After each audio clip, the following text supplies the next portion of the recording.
Center, the ability to live stream, and ask if anybody else wants to. Okay, and if not, Victoria, will you take the roll call? Bill, Bill, you're on mute.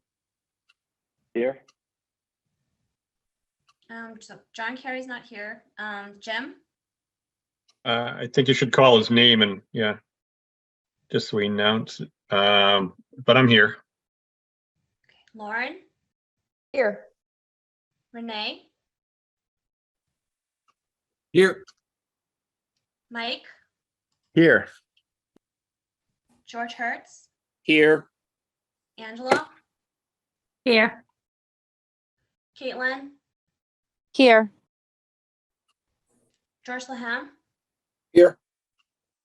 George Marone, Here. Christina, Chris, Here. Sean, Here.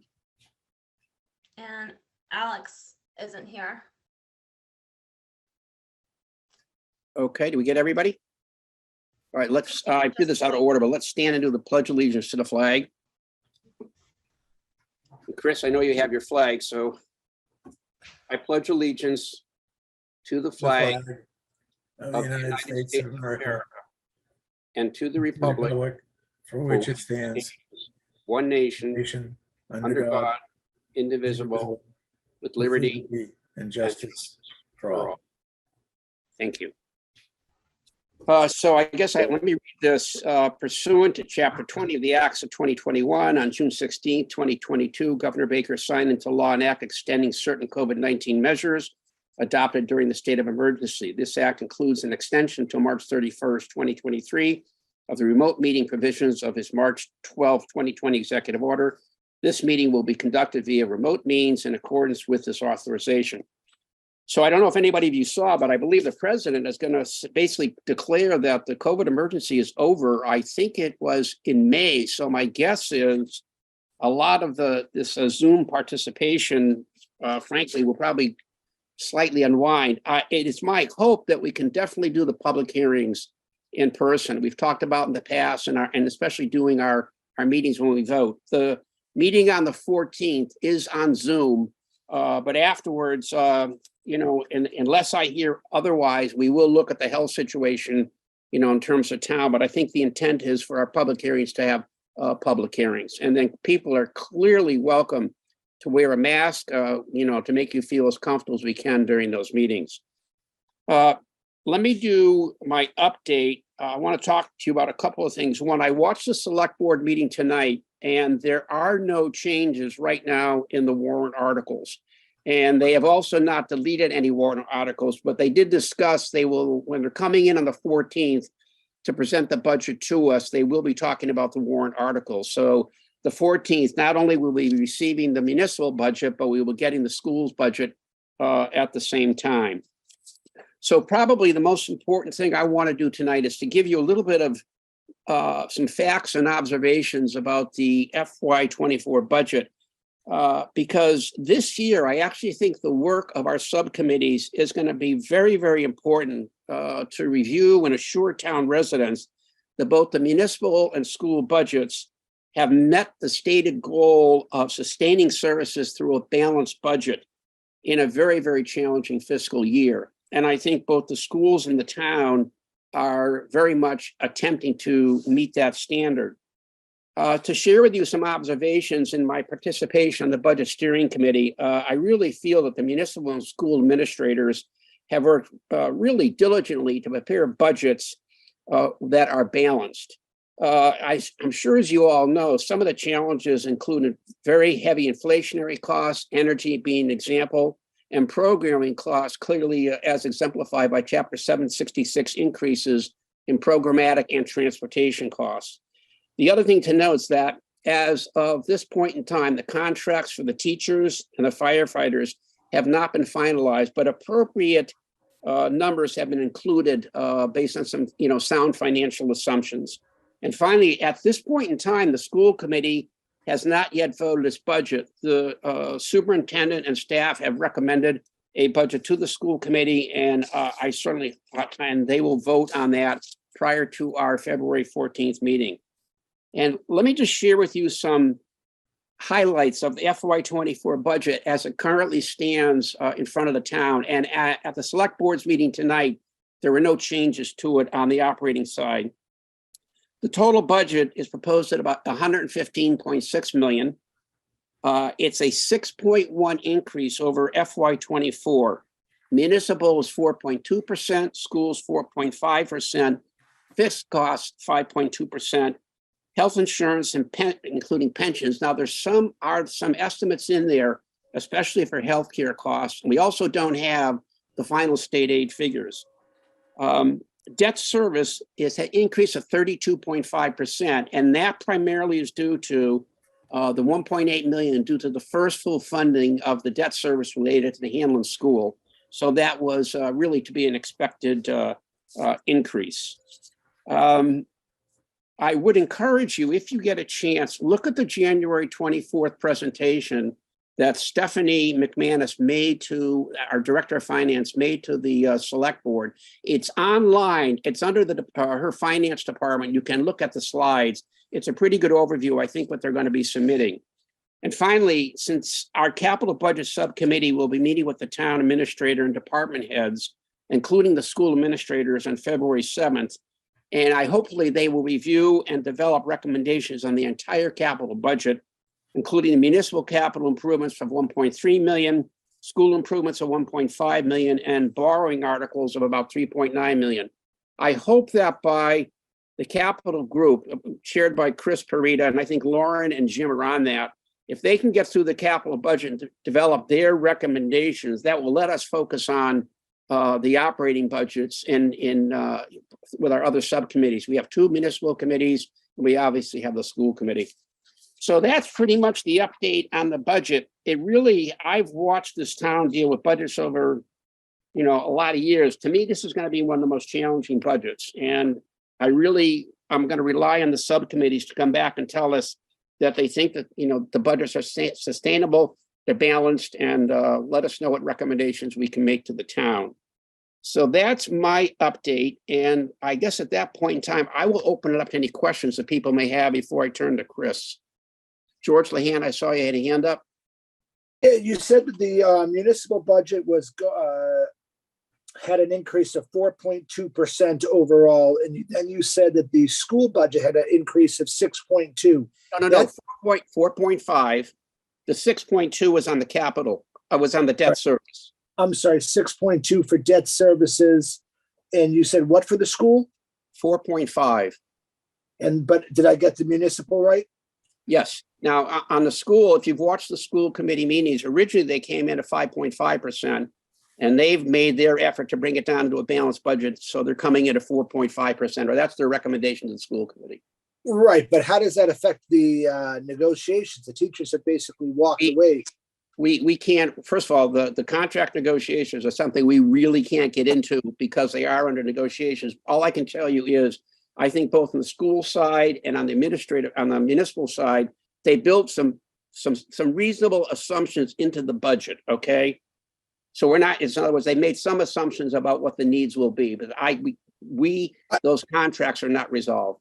Right. And I'm not asking for if there's of any information other than it's not final yet because negotiations are still going on. They're hoping for a 4.5% increase. Yes. And the 4.5% increase on the schools, 4.2% increase in the town. Yeah. So, and the municipal is, and I know I probably driving Victoria crazy with the municipal because it's 9 different people that we have to meet with. Right. Well, that's on your committee. And then the other side, we've got the public safety has the police, the fire, and the DPW. George, I honestly think, though, for the first time, it'll give some of the smaller departments some exposure. I like the fact. I know it's a lot of. I'm sure it's great. It's just 9 people that, 9 budgets to review for 2 people. It's going to be interesting. 9 more tax returns, George, is the way I view it. Okay. I'm not saying anything anymore. I got myself in trouble last week. Forget That's all right. It's okay. It's okay. Any other questions before we turn it over to Chris? Chris? Yeah, so just a couple of things. As you noted, Lauren, Jim, and I are going to meet with the town administrator and the finance director and some of the department heads on February the 7th at 10. Yes, 10 o'clock. 10 o'clock? No, 2 p.m. No, 2 p.m. 2 p.m. At 2 p.m. Thank you, Lauren. I have something else at 10. That's why I was confused. So at 2 p.m. And then after that, we can share. I'll take some notes and I'll share those notes with the members so you can have them before the February 14th meeting. The other thing I wanted to mention is that I'm a member of Hale, and as a consequence, I get emails from Hale, and some of you else might be members of getting these same emails, and the information in them is conflicting with what we hear from the town. Now, at this point, I'm willing to believe the town over the advertising that Hale is doing. And the town is telling us there are no negotiations going on. At least there's nothing that's going to arise to prompt a warrant article for us to consider for the spring town meeting. I'm going to go to an information session incognito, but I'll go there on the 8th of February and I'll share the notes I take with that to find out what's really going on from Hale's point of view. That's all I had, George. Okay, all right. I think in terms of, let me just think, I guess just to the subcommittees, get ready to, after the 14th to start scheduling your meetings, okay? And once again, I really think that, you need to come back and tell us, is it a sustainable budget? In your opinion, is it a balanced budget? Do you see any needs that haven't been met?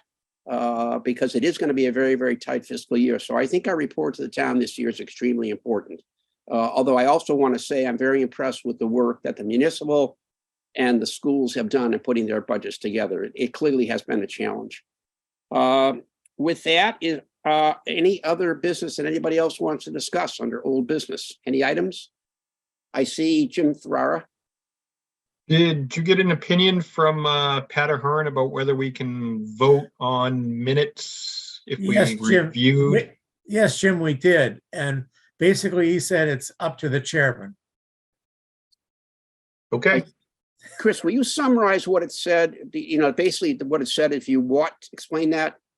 Well, there is a state, Jim, there is a state law, as you may know, that says that a member of a board such as ours can miss one meeting and still participate in the vote on that subject by reviewing the meeting that board member missed, either by watching it online nowadays, that's easy, or by going over the minutes. But there is no state statute directly on point that says if you miss a meeting, you can follow up and watch the meeting online and then vote on the minutes. But both Pat and I both agree that it's similar enough that watching the meeting is the functional equivalent of being there. So essentially, Pat said it's up to the chairman of the board to decide whether or not to allow a member who misses a meeting to vote on the approval of the minutes of that meeting if that member says that, yeah, I watched the meeting. So I think my recommendation to George, he hasn't decided yet, but my recommendation would be that when we go to vote on the minutes of a meeting, that George make an announcement that by voting, you acknowledge that you were either there or you watched the meeting. Yeah, that makes sense. Anybody have any comments or opinion on that? Yeah, I see a thumbs up. Jim Ferrara, what are your thoughts on it? Yeah, I think Chris summed it up. I mean, I think that's fair and reasonable. It makes sense if you're visibly there or physically or there or virtually there. I think it's the same.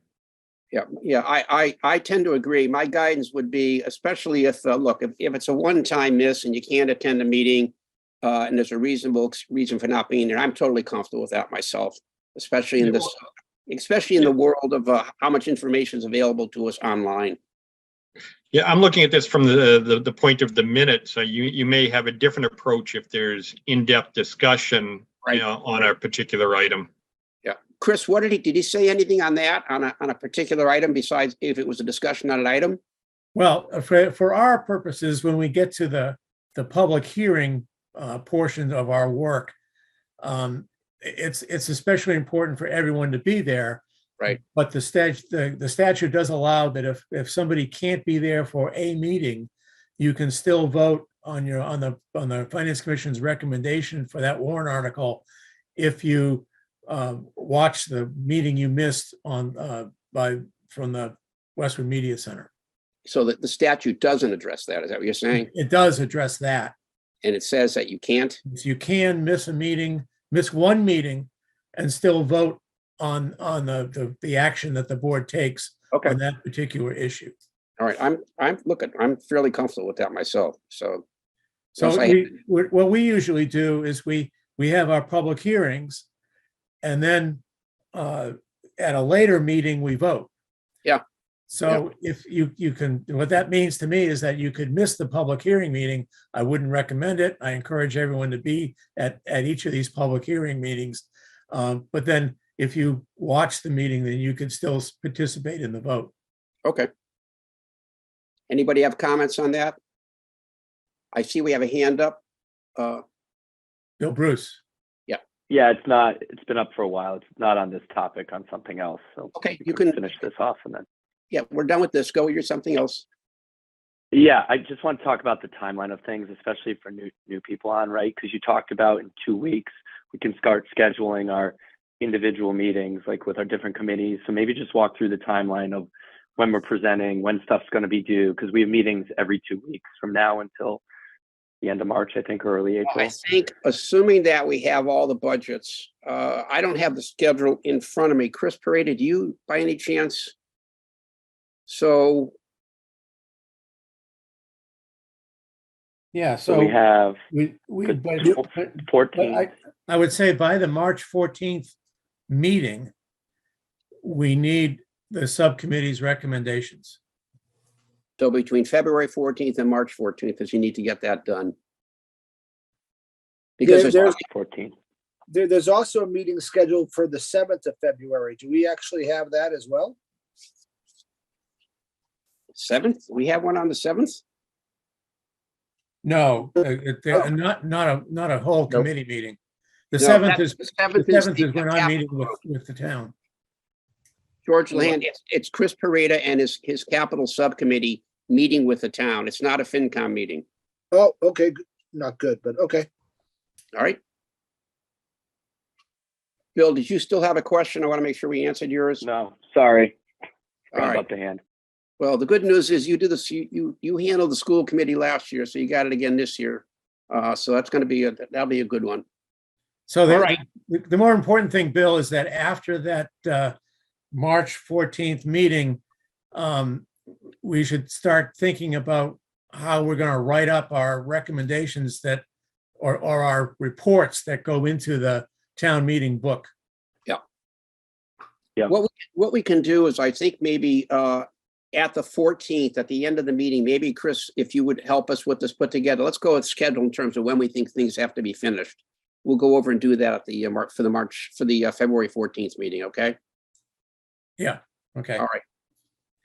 Okay, are there any other old item meetings that people want to bring up? Any questions from public or press? Victoria, is there any public questions? No. Okay, oh, there is one, I guess there is one I will bring up. We did get a letter that we distributed to the FinCom members concerning the article dealing with the appointment of the tax collector and the what is it, the assessor for the town. And I basically, we will ask the committee looking at the Charter Review Commission and or the Select Board to address that when they present their articles. let them address the issue that got raised, okay? We sent that letter out to all of you. All right, any other questions or comments? We still need to approve the, Minutes, okay, thank you for keeping me on. Can I get a motion first of all, are there any questions on the minutes from the January 17th meeting? Okay, can I get a motion to approve? Motion to So approve. moved. Minutes. Second, Second. Victoria, would you do the roll call? Bill, Yes. Jim, Yes. Lauren, Yes. Renee, Yes. Mike, Yes. George Hertz, Yes. Angela, Yes. Caitlin, Yes. George Lahan, Yes. George Marone, Yes. Christina, Yes. Chris, Yes. and Sean. Yes. Okay, those are approved. Okay, once again, thank everybody for attending tonight. And if we can get a motion to adjourn, you can all go back to your evening activities. So can I get a motion to adjourn?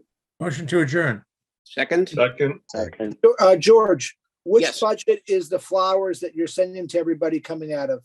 My personal budget, okay? Okay, just checking. I want to make sure I don't have to review that one too. Anybody who needs help with flowers, I owe you on that one. I'm glad to do it, okay? George Laham, you said you weren't going to do it and you just did it again. Can I get a motion to adjourn? Already on the table. Second? Already seconded. Okay, you Second. take the roll call. Bill, Yes. Jim, Yes. Lauren, Yes. Renee, Yes. Mike, Yes.